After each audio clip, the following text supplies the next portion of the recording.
Acclamons celui qui est ressuscité. Alléluia. Il s'appelle Jésus. Alléluia. Celui dont Dieu avait parlé personnellement au diable, au jardin d'Éden. Et lui avait dit en face, je mettrai une inimitié entre la postérité de la femme et toi. Il t'écrasera ta tête. Alléluia. Le jour, Seigneur Jésus, tu es monté sur la croix à Golgotha. Tu as écrasé la tête du serpent. Et il t'a mordu le talon, mais tu as écrasé sa tête. Cette prophétie s'est réalisée. Et tu as pu dire que maintenant, les actes dont les ordonnances nous condamnaient et qui subsistaient contre nous ont été effacés. Tu les as cloués en les détruisant à la croix, afin que le diable ne puisse pas nous accuser sur notre passé. Tu as éliminé toute trace, Seigneur, à l'égard de notre ennemi. Mais tu t'es pas arrêté là. Tu l'as livré publiquement spectacle en triomphant de lui. Car tu as triomphé de lui et de toute cette principauté, cette domination. Tu l'as livré enchaîné et tu l'as démuni de ses insignes et de son autorité d'agir sur ton Église. Nous t'élevons, Père, à cause de cet événement, à cause de l'agneau immolé, avant la fondation du monde, Jésus-Christ de Nazareth. Seigneur, oui, nous l'avons chanté, que le faible dit « je suis fort », car cette force est en nous. Tu nous demandes de la déployer simplement et nous voulons le faire. Que le faible dit « je suis fort », que le pauvre dit « je suis riche », je le déclare « je suis riche ». Nous le déclarons car tu t'es fait pauvre pour nous enrichir, mon Dieu. Que l'aveugle dit « je peux voir ». Tu as retiré le voile d'aveuglement sur le cœur. Alléluia. Afin que nous puissions voir la révélation de ta parole qui est claire, mon Dieu. Qu'il soit ainsi parmi nous ce matin. Oh Seigneur Jésus, oui. Tu es le grand vainqueur. Tu as été levé en gloire lorsque tu es ressuscité. Et tu as pu devenir l'auteur d'un salut éternel pour tous ceux qui croient en toi. Merci encore. La gloire te revient. L'élévation te revient. Alléluia au ciel des cieux. Dans toutes les générations, à Dieu soit la gloire dans cette Église, parole qui restaure. Merci Père, nous t'élevons et nous te magnifions au grand nom précieux que nous avons chanté, le nom de Jésus-Christ. Alléluia. Amen. Alléluia.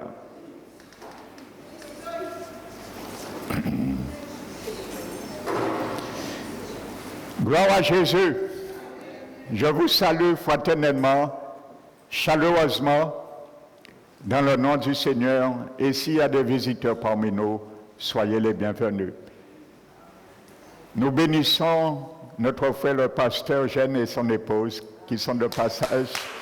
Alléluia. Collaborateurs de travail à la télé. Amen. Donc nous allons continuer ce message et ça tombe bien parce que le monde se prépare à rentrer dans un grand événement pascal.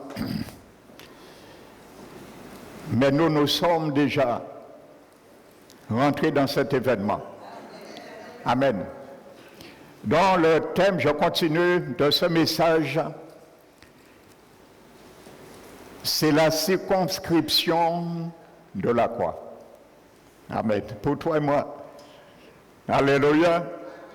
Ça veut dire, je suis en train, à travers ce message, je crois que c'est la 3e partie ce matin, ou le 4e, pour nous permettre de comprendre et de savoir comment orienter nos vies qui tournent et qui convergent autour de la croix. Parce que non seulement Jésus est monté une fois sur la croix, mais il nous a laissé une croix aussi, pour que nous puissions porter chaque jour dans nos vies. Et à ce moment, nous pourrons vraiment le suivre dans la bonne direction.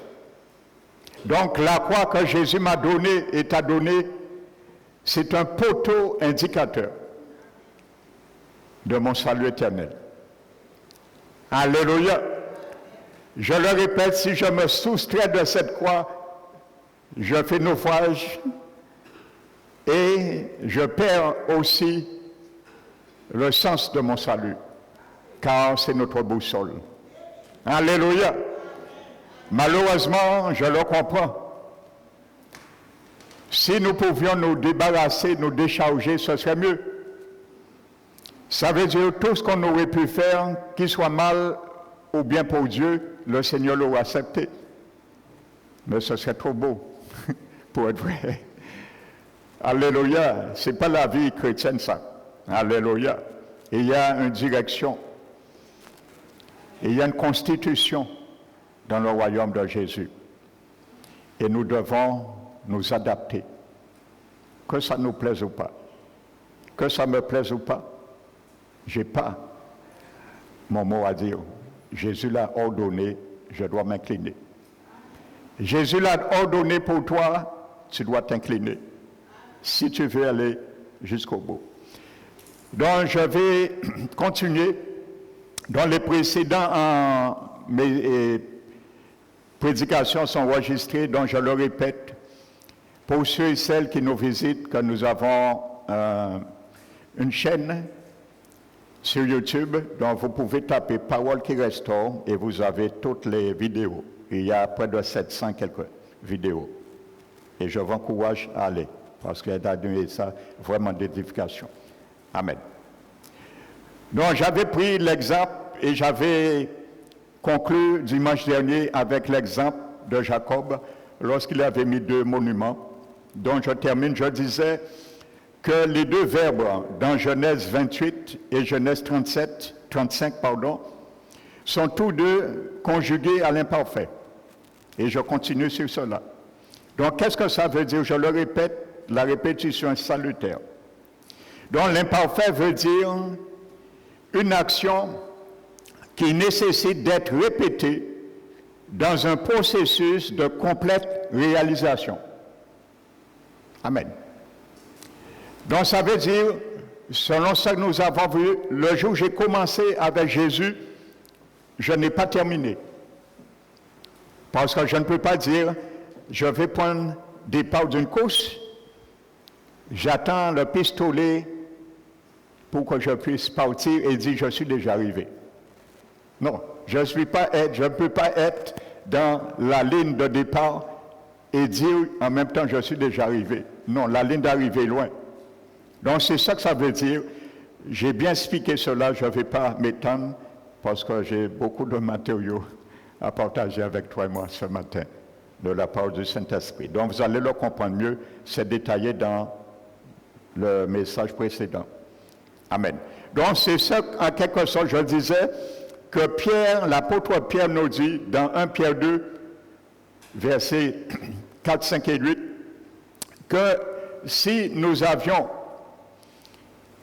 nous sommes approchés de Christ, ou plutôt si nous l'avons goûté qu'il est bon, cette pierre vivante, précieuse, rejetée des hommes, mais choisie précieux devant Dieu, il nous dit de nous approcher comme nous-mêmes pierre vivante. Donc je disais, donc ce verbe est conjugué également de nous rapprocher au participe présent. Cela veut dire, c'est le mot grec poser, komenon, qui souligne la nécessité de cette approche.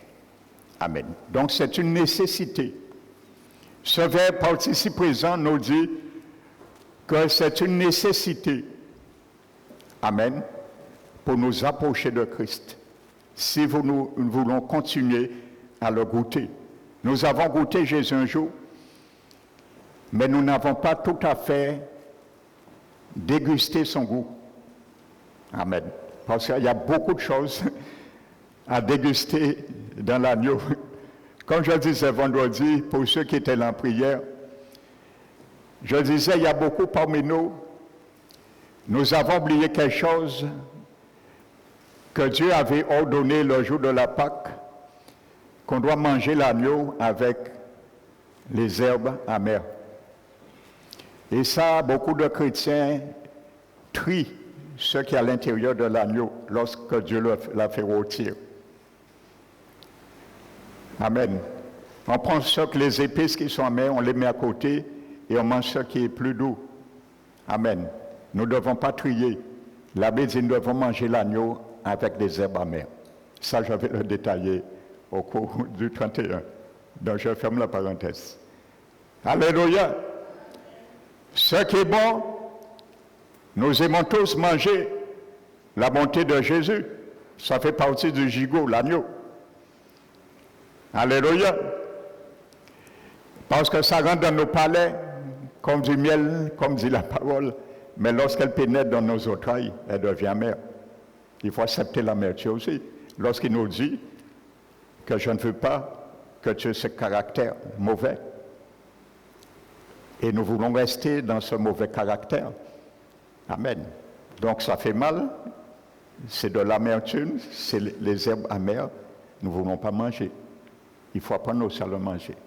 Alléluia. Que le nom du Seigneur soit béni. Alléluia. Amen. Donc nous continuons, frères et sœurs.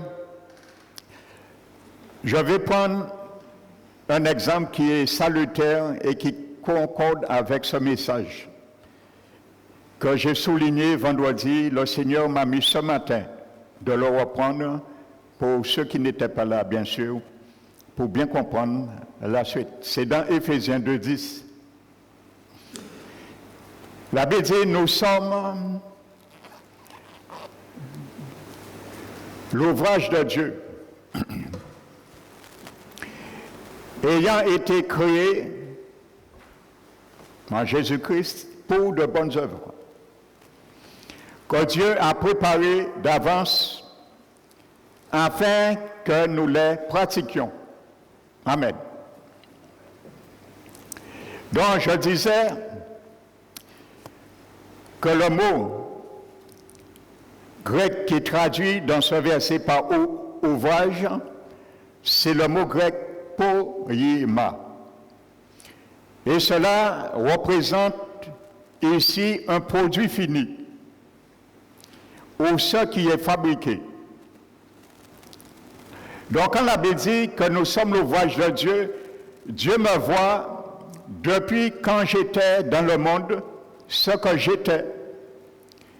Et Dieu me voit en finalité, ce que je serai lorsque j'affranchirai la ligne d'arrivée. Amen. Donc, considère, c'est ça que ça veut dire, ce mot grec, poiema, qui a été traduit par ouvrage. Mais ça ne s'arrête pas là. Le plus important, les mots poète, je disais, et poème. Amen. C'est le racine à travers ce mot grec. Amen. Ça veut dire, j'expliquais vendredi avant la prière, que dans le mot ouvrage que Dieu a préparé, il est le poète de ces ouvrages de ma vie, de ta vie. Et de l'autre côté, tu es le poème. Vous voyez, je disais, il y a le partenariat. Le salut n'est pas unilatéral, comme on le pense. Et comme beaucoup de serviteurs font penser à certains brebis. Une fois que tu as donné ta vie au Seigneur, c'est bon. Tranquillise-toi, Dieu fait tout. Là, la Bible nous montre que l'évangile, le salut, est bilatéral. Dieu fait sa part, je fais ma part. Ma part qui m'incombe, Dieu ne le fera pas. Et la part qui incombe à Dieu de faire, je ne le ferai pas pour lui. Chacun sa part. Alléluia. Dans le salut, c'est ainsi, mon frère, ma soeur. Que tu le saches aujourd'hui. Donc, dans ce mot ouvrage, le poète, c'est celui qui a préparé Dieu. Il a préparé, c'est le préparateur, le poète. Il prépare le poème, mais il ne va pas le réciter. Il va chercher quelqu'un pour le réciter, c'est toi et moi. Alléluia. Dans l'ouvrage, ce mot grec, on voit deux choses. On voit le poète, celui qui prépare, et le poème, celui qui pratique. Alléluia, sois un bon pratiquant du poète. Que je sois un bon pratiquant du poète, car je suis un poème. Alléluia. Donc le monde doit voir ma vie comme un poème qui lit.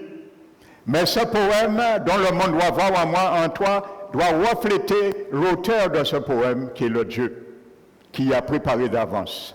Ce je dois préparer, ce je dois pratiquer, afin que nous les pratiquions des bonnes œuvres. Alléluia. Donc tu es un poème de bonnes œuvres. Alléluia.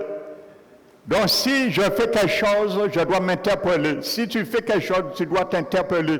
Est-ce que c'est une bonne œuvre ou une mauvaise œuvre? Si c'est une bonne œuvre, ça vient du poète. Si c'est une mauvaise œuvre, ça vient de la chair. Alléluia, que chacun de nous nous interpellons. Mais pour cela, alléluia, il faut la quoi? Alléluia, pour articuler le poème, le texte du poème que je dois être, que tu dois être, mon frère, ma soeur. Alléluia. Et pour cela, nous devons recevoir avec douceur. Quoi? Qu'est-ce que nous devons recevoir avec douceur pour cela? La parole de Dieu, parce qu'elle est plantée en nous. Amen. Mais ce qui est planté en moi, si je ne la reçois pas avec douceur, elle ne peut pas me permettre d'être un poème. Alléluia. Il faut la recevoir, la dégager. Et c'est ça que nous allons voir. Continuons. Alléluia. Prenons Jacques, chapitre 1, frères et sœurs. J'amorce ce matin avec ce verset. Amen. L'épître de l'apôtre Jacques et le chapitre 1.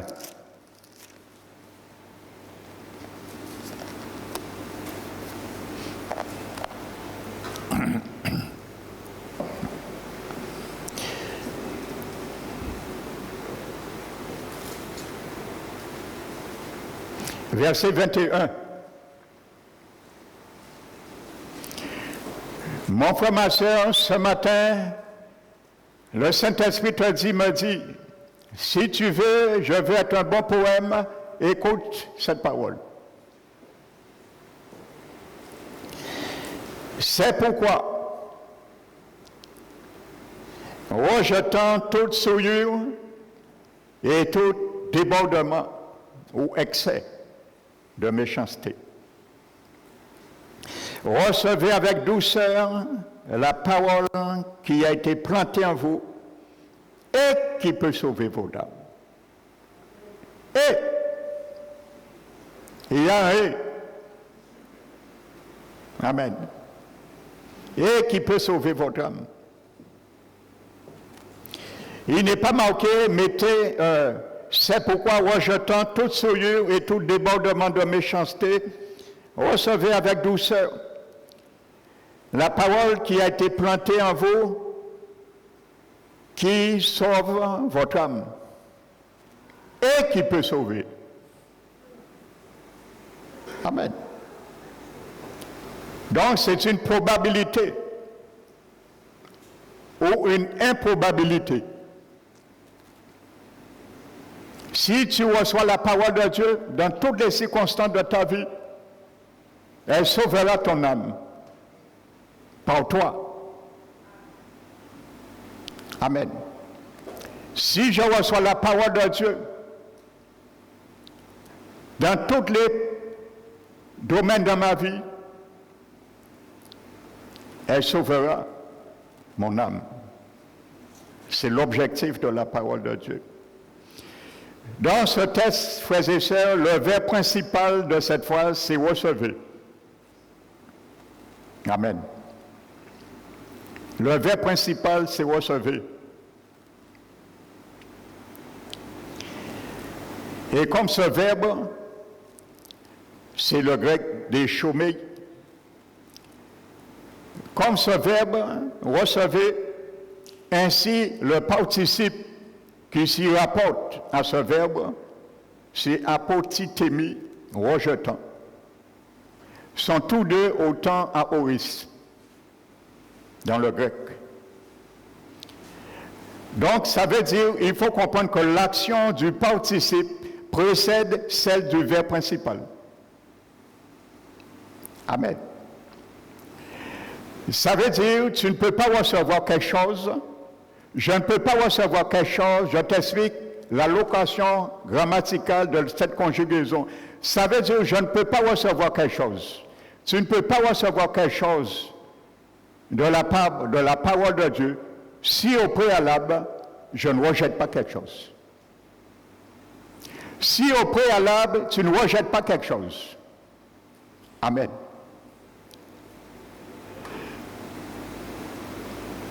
Donc, le participe rejetant, son action précède celle du verbe. Autrement dit, rejetant littéralement, ayant rejeté. Littéralement, ça devrait se traduire ayant rejeté. Amen. Donc, s'il n'y a pas ayant rejeté, il n'y a rien qui suit. Amen.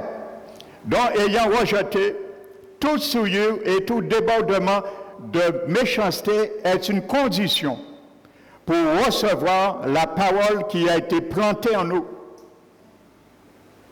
Amen. Ça veut dire, plus je vais rejeter les mobiles de la chair du vieil homme, plus je vais utiliser, cultiver ce qui est déjà moi. La parole, Jésus lui-même, qui est la parole en moi. Plus je vais rejeter des mauvaises choses, plus que Jésus qui est en moi, la parole implantée, incarnée, Jésus va se manifester. Et plus je serai un bon et un beau roman. Parce qu'on verra que les œuvres de Jésus qui sont bonnes. Alléluia. Amen.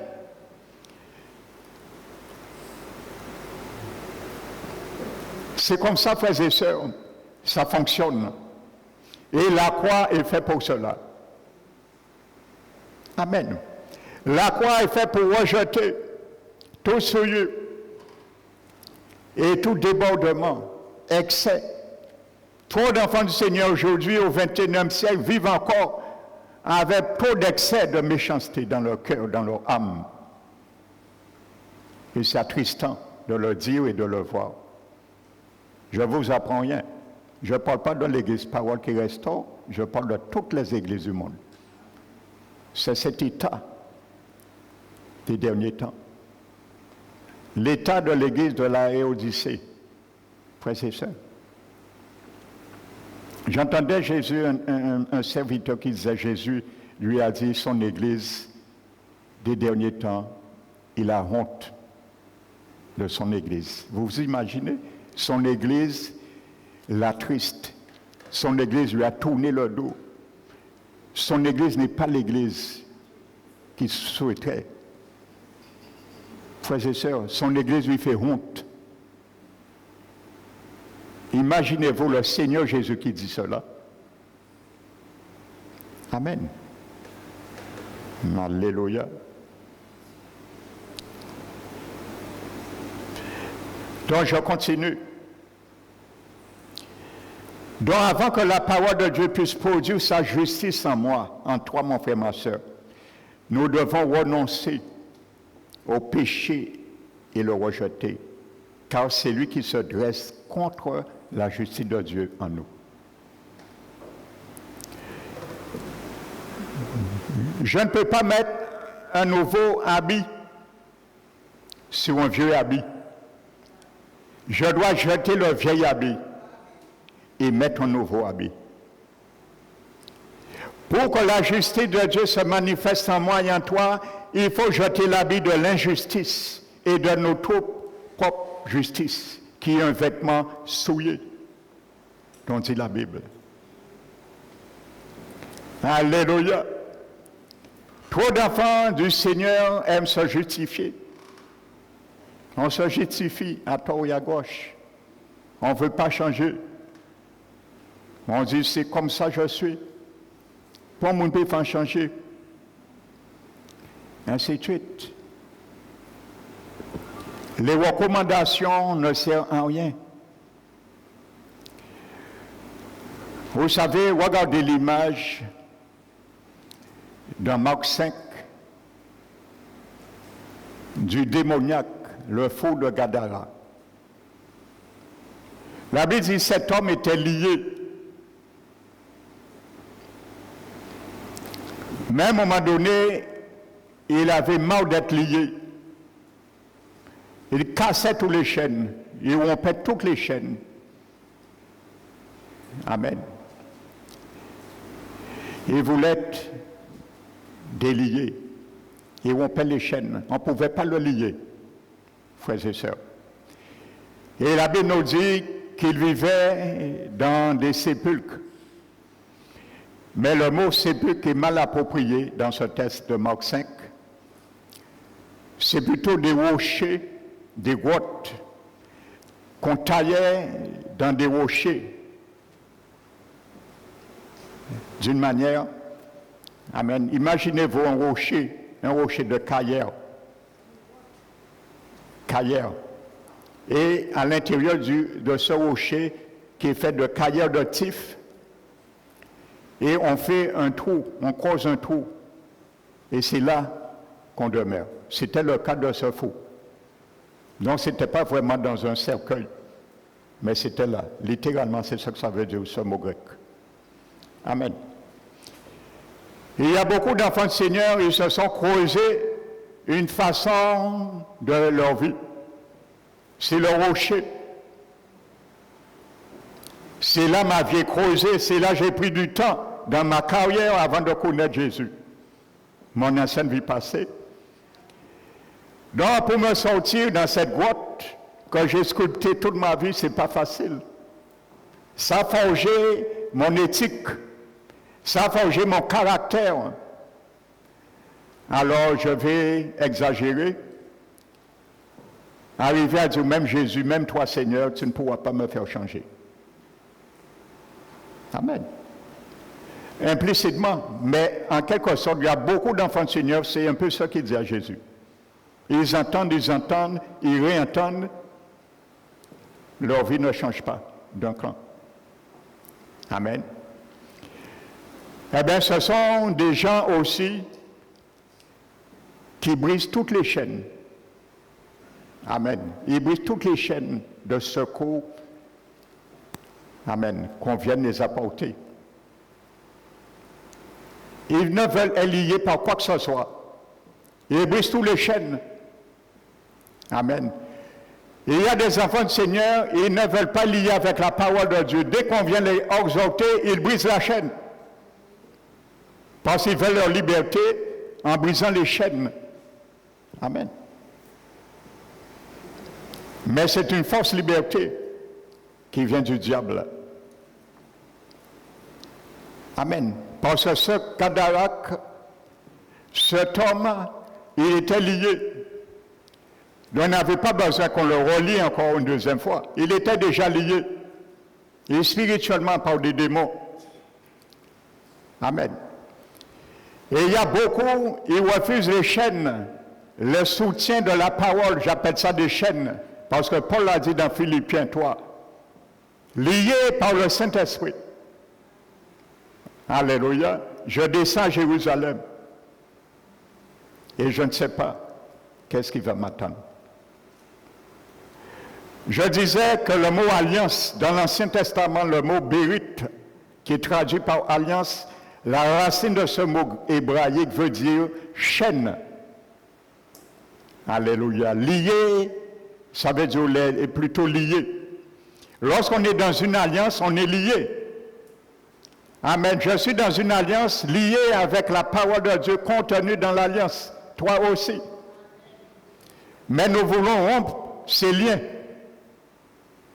Alléluia. Paul a dit ailleurs, moi, le prisonnier qui est dans les chaînes pour Jésus. Amen. Nous ne voulons pas les chaînes de la parole. Nous lier avec l'alliance. Nous rattachent avec l'alliance. Donc c'est un peu comme ça. Il y a beaucoup d'enfants du Seigneur, ils ne veulent pas.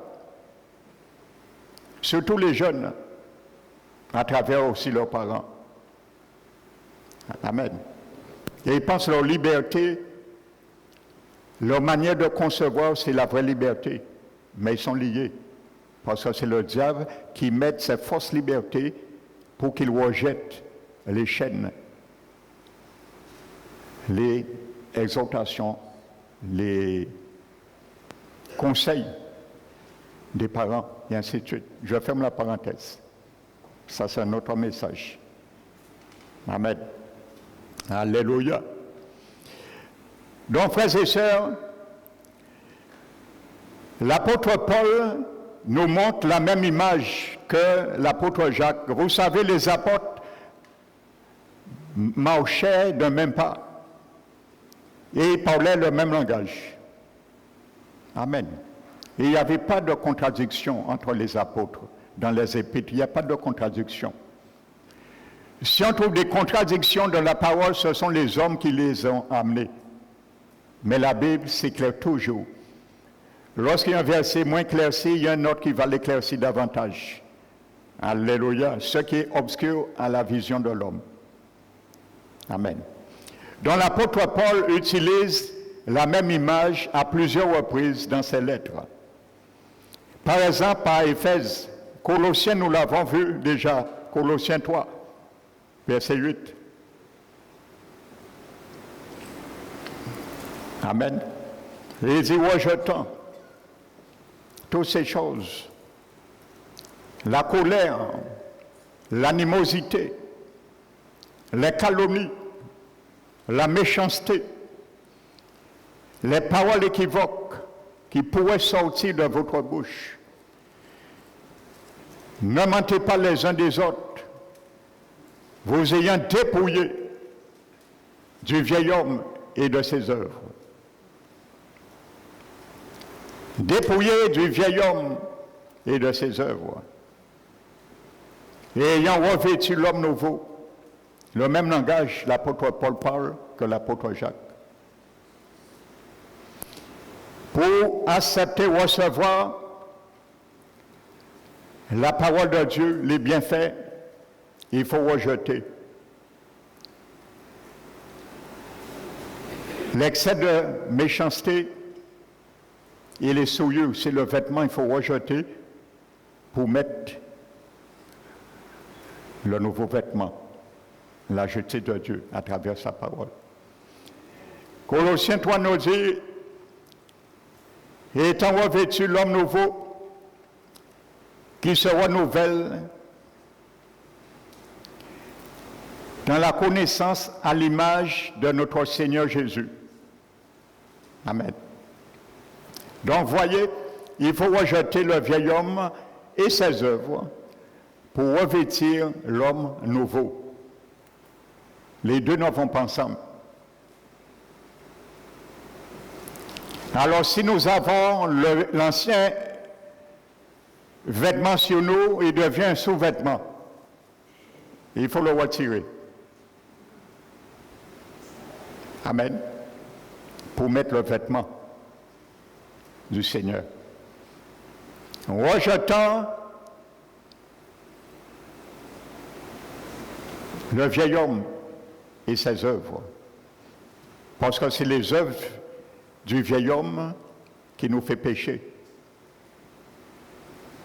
Lorsqu'on rejette les œuvres du vieil homme, on crucifie le vieil homme. Alléluia. Quand tu rejettes les vieilles œuvres, je rejette les vieilles œuvres du vieil homme, il est crucifié. Il est inopérant. C'est ça, crucifier la chair. Il n'est pas mort, à ce moment, il devient inopérant. Alléluia. Il ne peut pas agir. Il te dit, oui, je te supplie, laisse-moi agir un petit peu comme avant. Quoi dire, non, je suis un poème du poète. Si je te laisse agir un petit peu comme avant, je viens tâcher le vêtement de l'homme nouveau. Amen. L'homme nouveau, la chair, c'est Jésus qui est en moi. La vie de Jésus en moi. Alléluia, c'est Jésus qui est en toi, l'homme nouveau, mon frère, ma soeur. Alléluia. Tu lui dis non, mon ami. Nous étions amis avant. Mais maintenant, il n'y a ni copinage ni amis. Parce que tes œuvres, la Bible dit, sont contraires à celles de l'esprit, de l'homme nouveau. Et ils ont des affections contraires. Et si je m'affectionne à toi encore, je ne peux plaire à Dieu. Alors j'ai fait un choix. Tu dis, non, tirez clou là même un moment. Quoi, j'en peux pas. L'Esprit Saint dit moi, Jésus dit moi, c'est place à eux. Crucifier le vieil homme. On ne peut pas tirer clou là. Alléluia. Amen. Que le nom du Seigneur soit glorifié. Amen. Donc, l'apôtre Paul parle également dans Éphésiens 4 du même langage. Éphésiens 4. Et il dit, mais Christ, ce n'est pas ainsi que vous l'avez appris. Amen. Vous l'avez connu.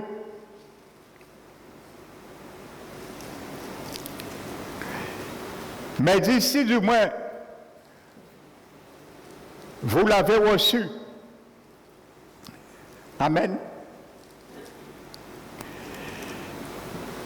Et selon la manière dont sa vie est,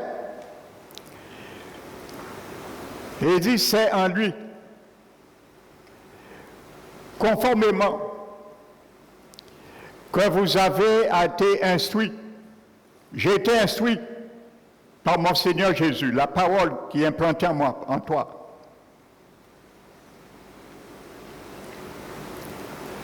Alléluia. Conformément à la vérité qui est en Jésus. Sans lui, j'ai été instruit. Tu as été instruit. En quoi? En faire quoi? En renoncer. En ce qui concerne ma vie passée. En renoncer en ce qui concerne ma vie passée. 2. Du vieil homme qui se corrompt par des convoitises véridiques.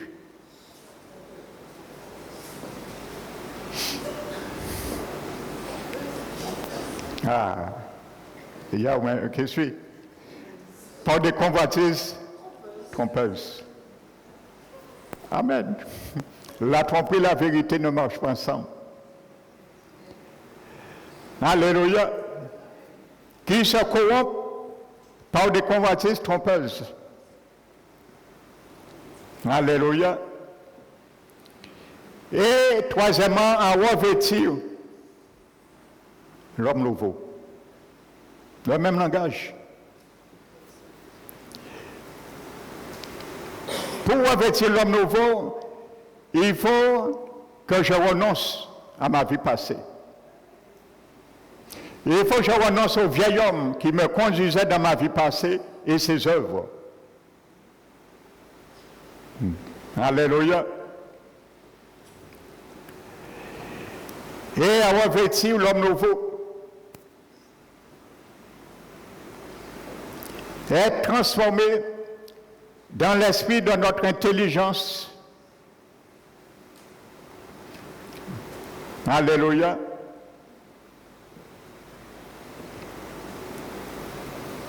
afin que nous puissions être renouvelés en celui qui nous a créés, dans une justice et une sainteté que produit la vérité. Amen. Donc, il faut rejeter pour mettre quelque chose de nouveau. Le même langage. Amen. L'auteur de l'Épître aux Hébreux parle le même langage dans Hébreux 12.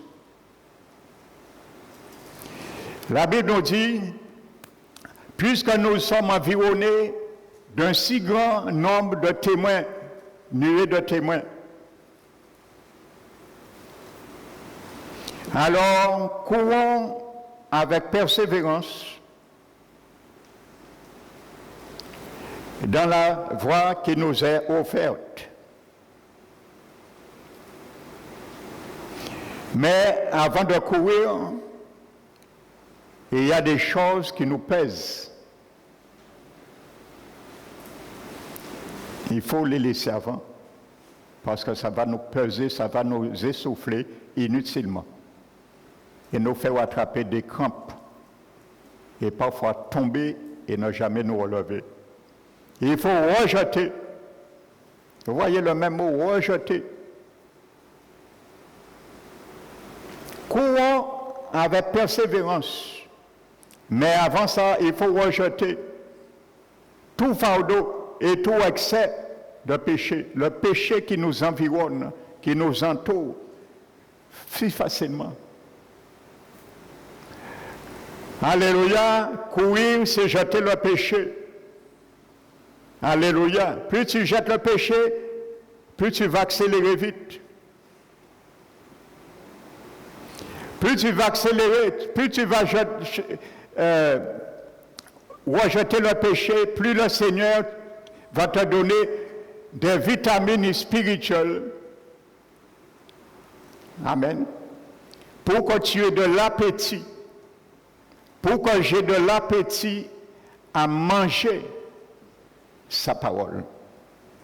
Vous savez, il y a des gens, parfois, ils n'arrivent pas à manger, ils n'ont pas d'appétit, ils prennent des vitamines pour cela. Le Seigneur va nous donner des vitamines spirituelles pour nous ramener à aimer, à manger la parole de Dieu. Et ça va nous booster dans notre course. Rejeter tout fardeau, tout excès de le péché qui nous environne si facilement. Mais il y a une manière, la croix est mon mobile pour cela. Parce que la Bible nous dit, ayant les regards sur Jésus. Alléluia. Alléluia. Et je vais t'expliquer pourquoi Paul dit, ayez les regards sur Jésus. Il me dit de regarder à la croix. Ayez les regards sur Jésus. Celui qui suscite la foi et aussi qui l'amène à la perfection. J'ai commencé un jour sur la route avec la foi. Je continue par Jésus avec moi. Il va ramener cette foi à la perfection, à sa finalité, comme nous l'avons vu dans Éphésiens 2. Amen.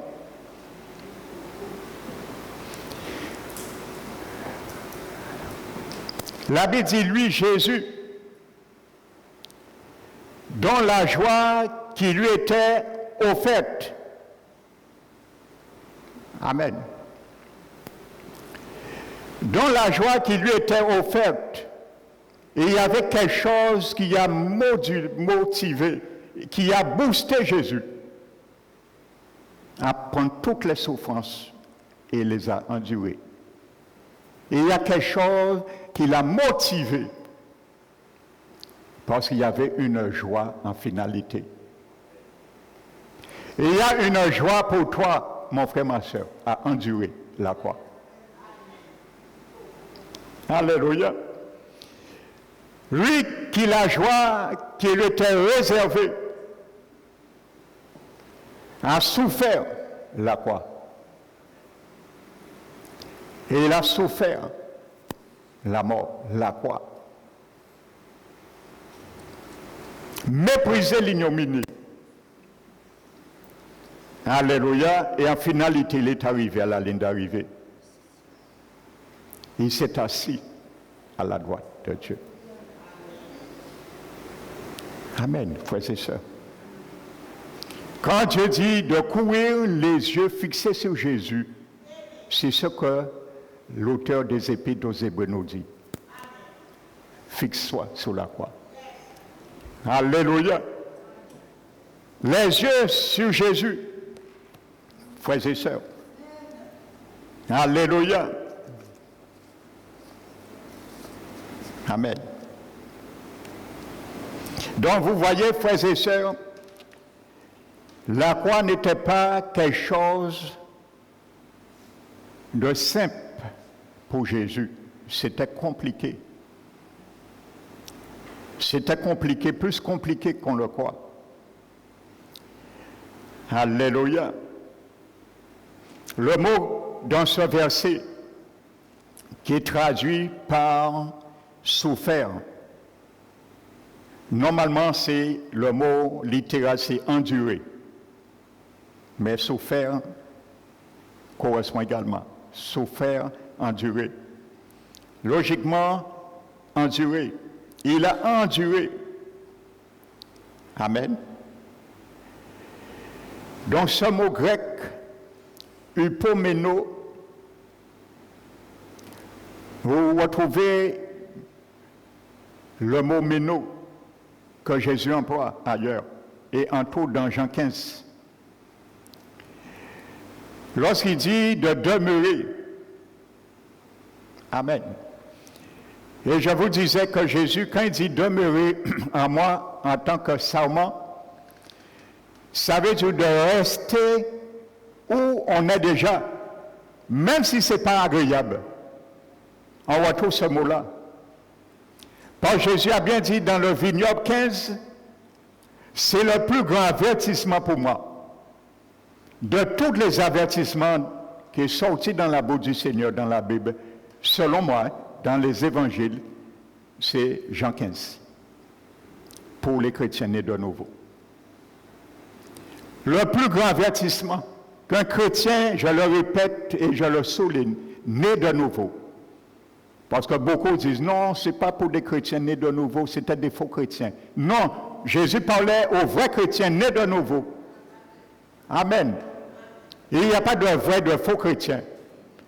Il y a des chrétiens spirituels nés de nouveau et il y a des chrétiens charnels nés de nouveau.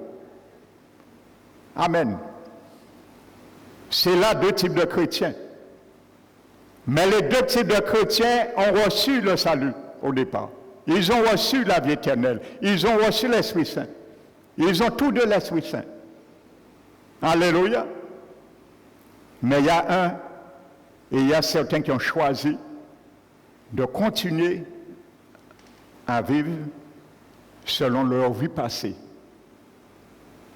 Parce qu'un peu, c'était comme je peux dire, notre grotte que nous avons pris tout le temps dans le passé.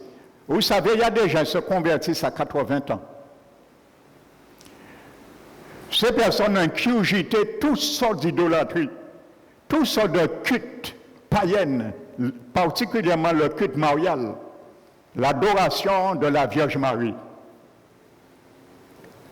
Vous savez, du jour au jour, vous ne pouvez pas bien souvent faire ces gens, ni la parole de Dieu, je parle de la parole de Dieu, faire arrêter. Vous savez, ces gens-là peuvent rester des années à prier encore Marie, hein, malgré leur conversion. Hein. Ça ne veut pas dire qu'ils n'ont pas reçu le Saint-Esprit. Ils sont nés de nouveau, parce que s'ils sont venus avec une sincérité de cœur, Dieu ne tient pas compte des temps d'ignorance.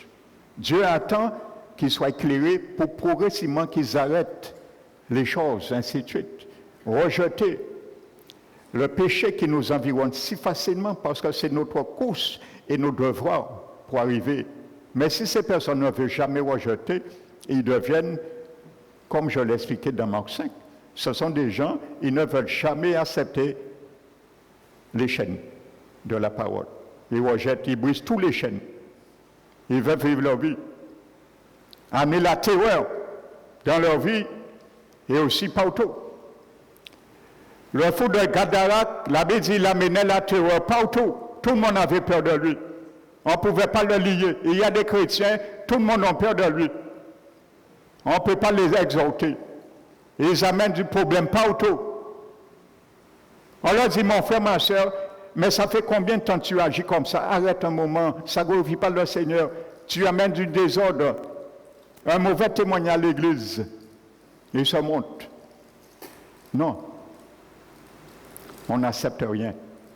Frères et sœurs. Alléluia. En quelque sorte, on ne veut pas aucun lien de la parole, on veut notre liberté, notre fausse liberté.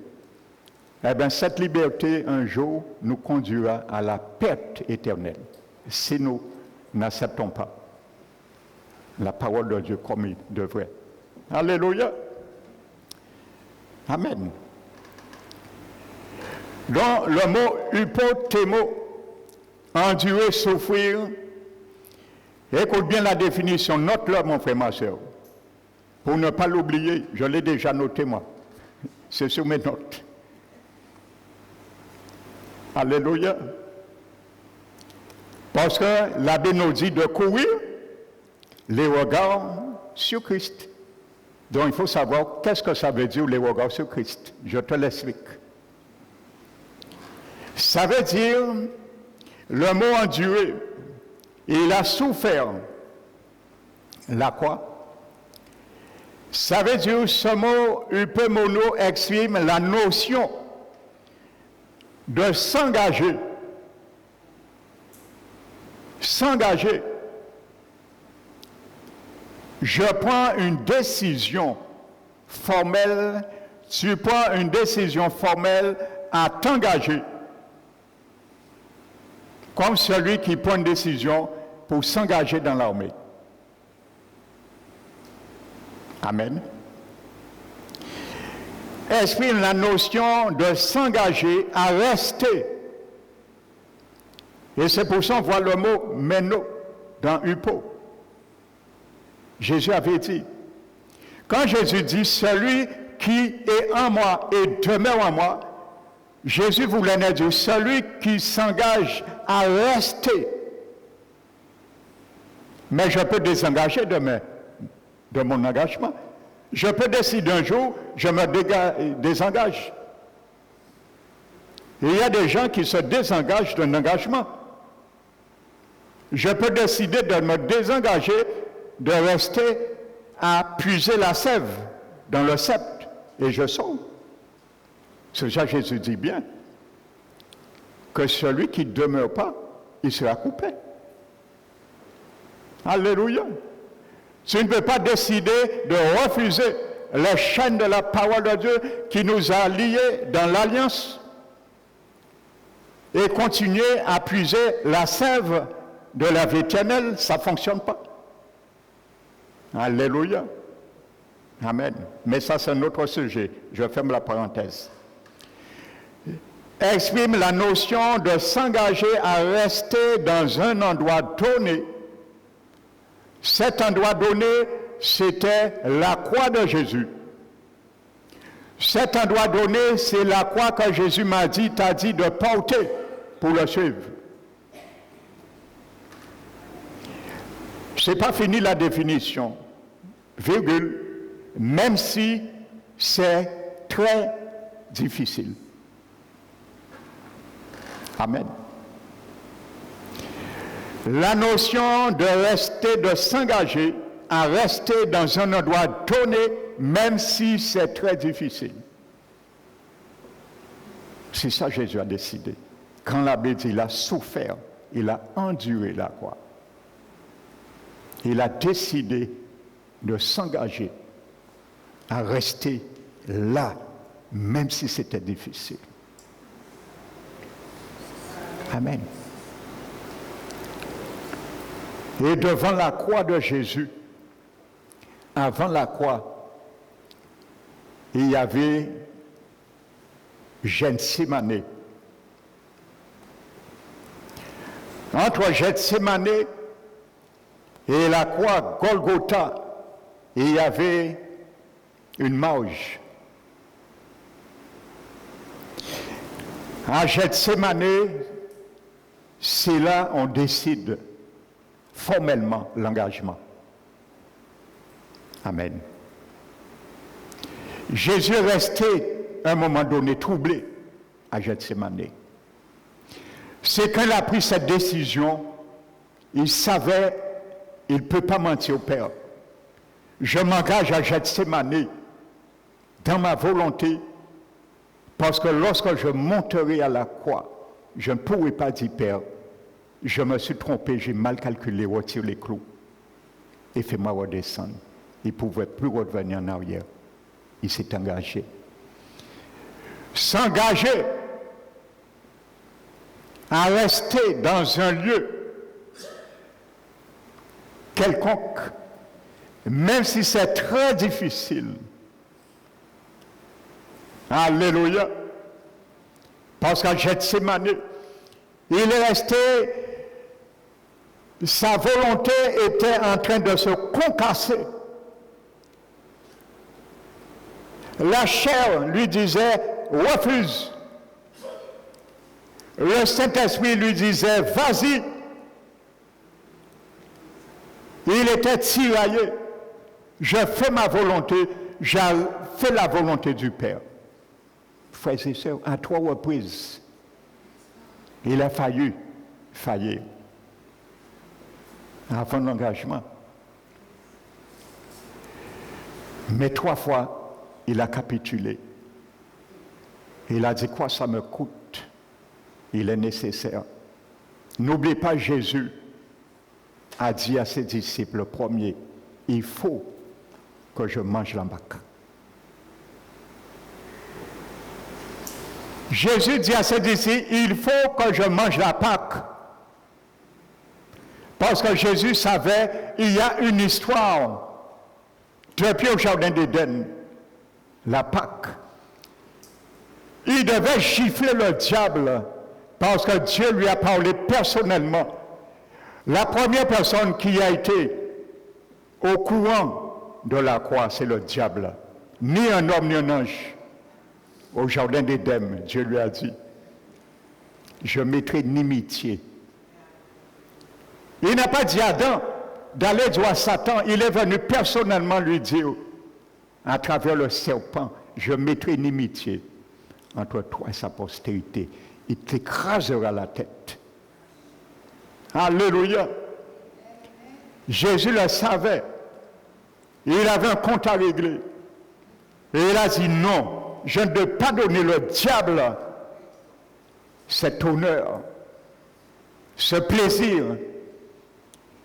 Il a échoué, il a mis du désordre dans le plan, dans notre plan.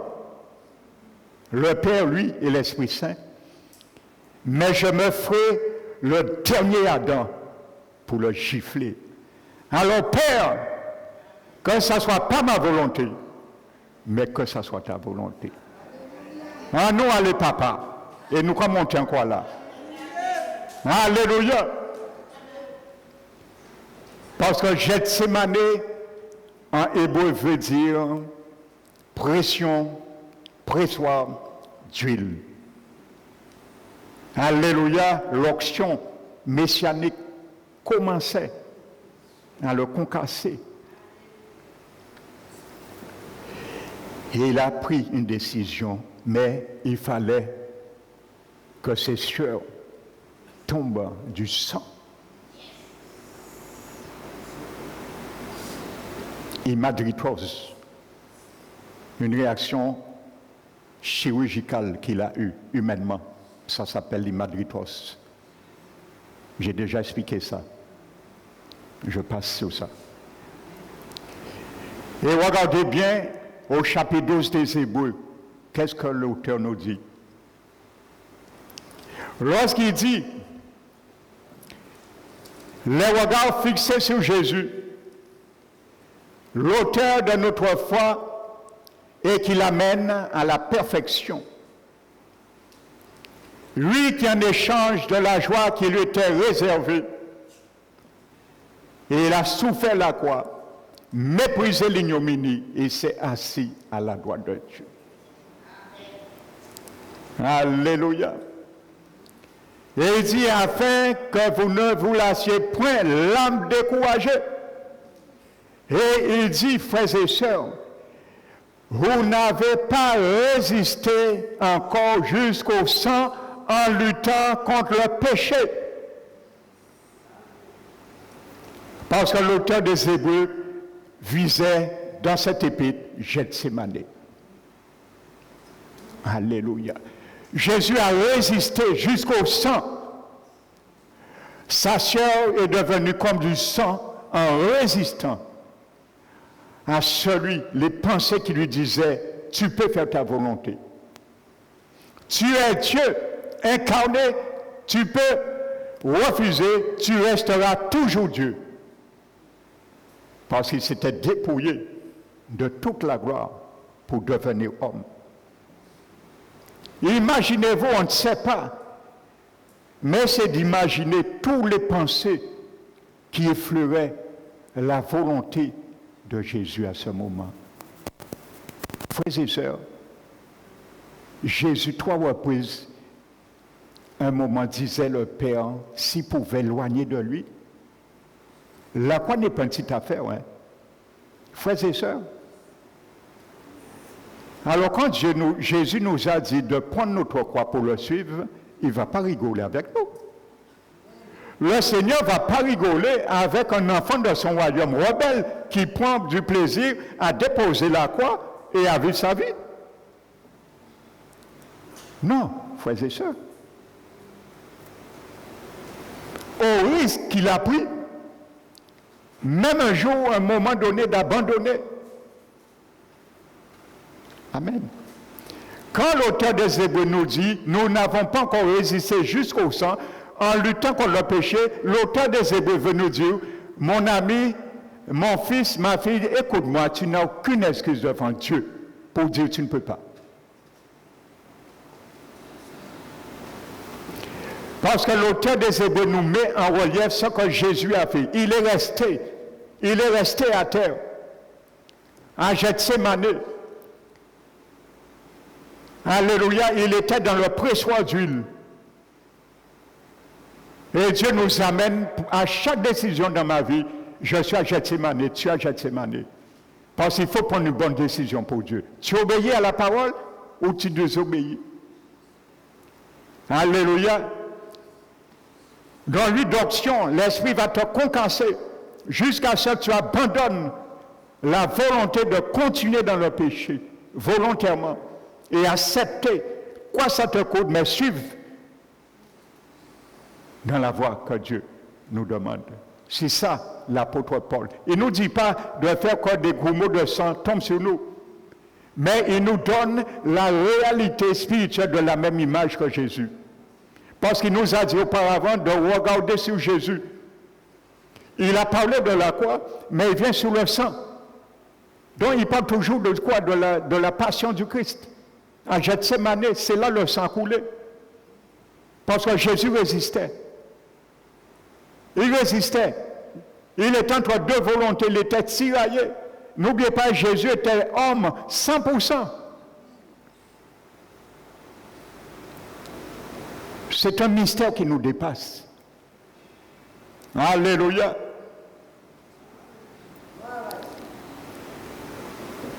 Amen. Le Christ qui est rentré dans un homme, il a formé un homme pour devenir Jésus, le Christ. Il est rentré dans un homme pour devenir Jésus, l'homme Jésus. Et c'est pour ça que Jésus s'appelle Jésus-Christ, parce que c'est Christ qui est rentré dans un homme pour venir Jésus. Christ, c'est le Dieu. Jésus, c'est l'homme. Jésus-Christ. Il est Dieu à 100% aujourd'hui, il est homme 100%. Jésus-Christ. Alléluia. Mais il est convenu confronter le diable. Il était homme 100%. Parce qu'il était le deuxième et le dernier Adam. Il a relevé la chute d'Adam et notre chute. Alléluia. Glorifions Jésus. Est-ce que nous pouvons acclamer Jésus ce matin?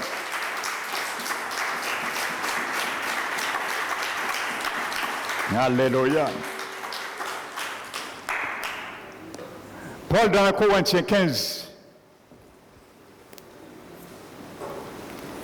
Je viens sur Bédos tout à l'heure. Alléluia.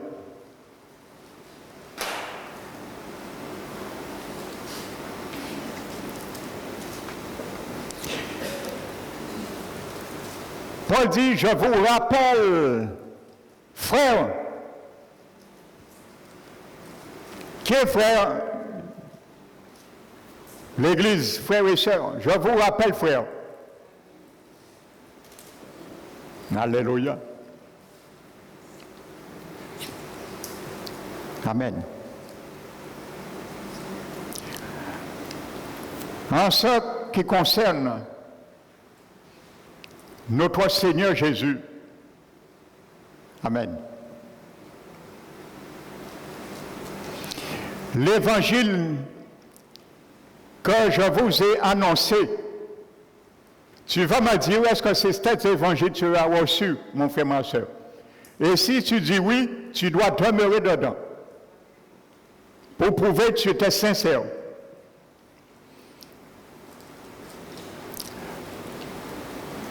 Alléluia. L'évangile que je vous ai annoncé, entre parenthèses de la parole du Seigneur, car il a dit plus loin.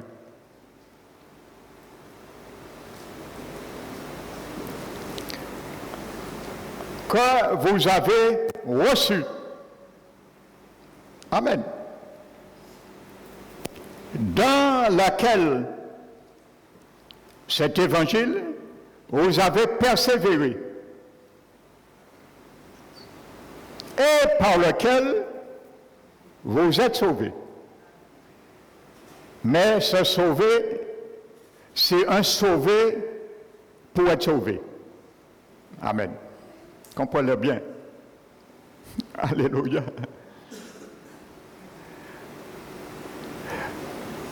Il dit, si du moins, vous les retenez selon les termes où je vous les ai annoncés, par falsification.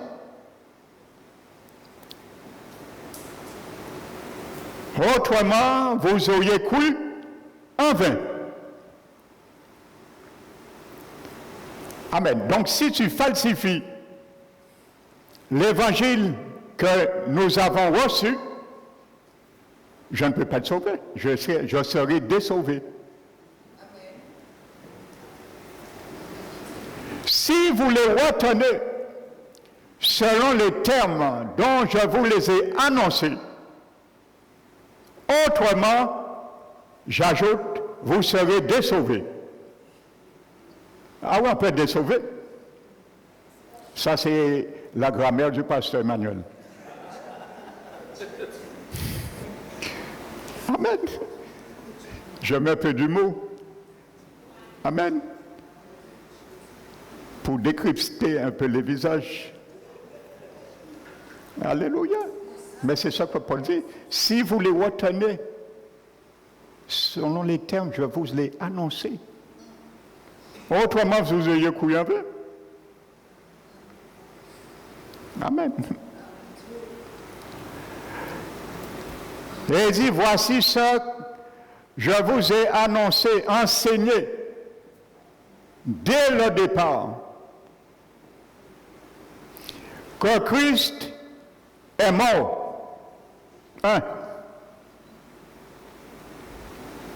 Il a été enseveli d'eux.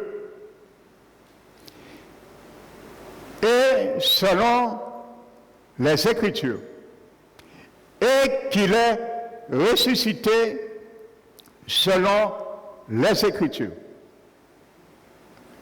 Pourquoi Paul rappelle cela? Parce qu'il a déjà rappelé cela et instruit cela dans d'autres épîtres, entre autres Romains 6. Et il dit aux chrétiens de Rome, et se complaisait une fois sauvés, on peut pécher. C'était ce qui était dans l'église de Rome, à l'époque de Paul. On peut pécher parce que plus on va pécher, ça va ramener la grâce à Dieu de surabonder.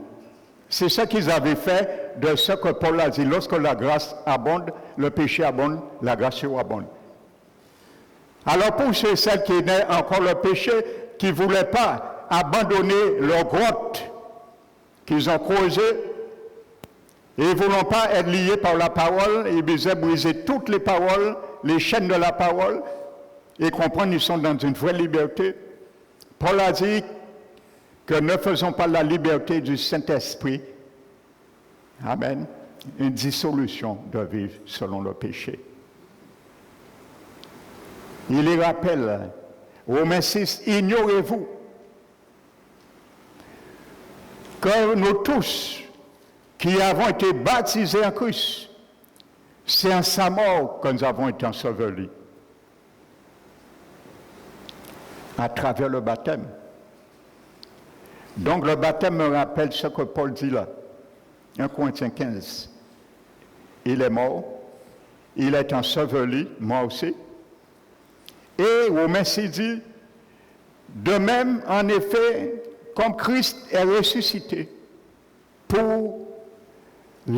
la gloire de Dieu le Père, nous marchions en nouveauté de vie. C'est pour ça que nous sommes aussi ressuscités. Donc c'est pour ça que Paul vient dans 1 Corinthiens 15 et il rappelle cela. Voici l'évangile de l'apôtre Paul, l'évangile de Christ. Jésus est mort. Je suis mort avec lui. Je dois me conformer, comme Paul a dit dans Philippiens 3, à sa mort. Je dois me conformer, comme Romain l'a dit, à son ensevelissement.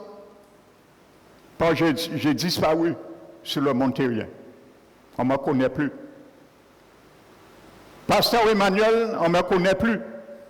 Tout ce que j'ai fait dans le monde avant 79, on ne me connaît plus. Parce que j'étais enseveli. Pourquoi 79? C'est cette année que j'ai donné ma vie au Seigneur. Mais ressuscité. Donc ce n'est pas le pasteur Emmanuel qu'on a connu qui est ressuscité parce qu'il est enseveli. On ne me connaît plus. Mais c'est quelqu'un d'autre. C'est Emmanuel II, l'homme nouveau. Alléluia. Donc Paul rappelle cela. Trop de chrétiens aujourd'hui pensent que c'est fini. Ils vivent leur vie. Mais Paul aujourd'hui, que ça soit un privilège pour toi et moi de saisir ce rappel. Je dirais comme Paul l'a dit, je vous rappelle, frère. Amen. L'évangile que je vous ai annoncé. Jésus est mort, il est enseveli et il est ressuscité selon les Écritures. Alors il savait de quoi Jésus parlait. Nous devons mener notre vie conforme à sa mort, à son ensevelissement et à sa résurrection. Allez, trop oublie ça aujourd'hui. Trop oublie ça aujourd'hui. On veut faire ce qu'on veut, frères et sœurs. Alléluia. Si tu fais ce que tu veux, le Seigneur va augmenter les douleurs de ta grossesse. Je parle de l'Église. Je ne parle pas de la parole au Jardin d'Éden. Parce que nous sommes une femme. L'Église est une femme. Si nous restons désobéissants, nous voulons grandir, grossir spirituellement. Pour cela, Dieu va augmenter les douleurs de notre grossesse. Il va mettre les choses difficiles pour que nous puissions accoucher la parole de Dieu dans nos vies. Il va augmenter les douleurs de notre accouchement aussi. Alors ça vaut mieux de prendre le joug de Jésus quand c'est facile. Il m'a dit, mon joug est léger, mon fardeau est doux. C'est simple, recevez mes instructions. Mes instructions, je les ai gravées sur la croix que je t'ai donné à porter. Et moi-même, je suis bien chaud pour toi. Mais si tu veux écarter cela, je vais augmenter les douleurs de ta grossesse. Comme ça, je vais te faire grandir, grossir spirituellement, mais dans plus de douleur. Alors ça vaut mieux, mon frère, ma soeur, que nous ne laissions un accouchement normal de la parole. C'est pas mieux? Les femmes doivent savoir de ce que je parle. Parce que nous, hommes, nous n'avons pas connu cette douleur, nous ne connaissons pas cette douleur de l'enfantement. Eh bien, comprends aussi, si nous sommes rebelles, désobéissants, en tant que femmes, l'Église du Seigneur, il va surmonter les douleurs pour nous faire grandir, mais avec plus de douleur. Alors restons avec déjà la douleur limite qu'il nous donne, pas chez plus. Parce que Jésus lui-même a été concassé. Alléluia. Autrement dit, frères et sœurs, alléluia. La croix, mon frère, ma sœur, n'a pas été une petite affaire pour le Seigneur. Amen. Je vais m'arrêter ce matin parce qu'il y a une sœur qui doit donner un témoignage après les annonces. Mais nous allons exploiter encore cela dimanche prochain. Mais je ne suis pas encore venu avec toi, mon frère, ma soeur, vraiment avec le texte qui parle de cette circonscription. Et c'est dans l'Ancien Testament qu'on le trouve. L'Ancien Testament parlait déjà de la croix. Alléluia. Et n'oublie pas, dimanche 31, essaie d'amener au moins une personne avec toi à l'église pour entendre un message, le mystère caché de la Pâque, frères et sœurs, pour qu'ils sortent sauvés avec le salut de Dieu dans sa main. Alléluia. Donc que le nom du Seigneur soit béni, mon frère, ma sœur, et glorifie-le. Amen. Donc nous allons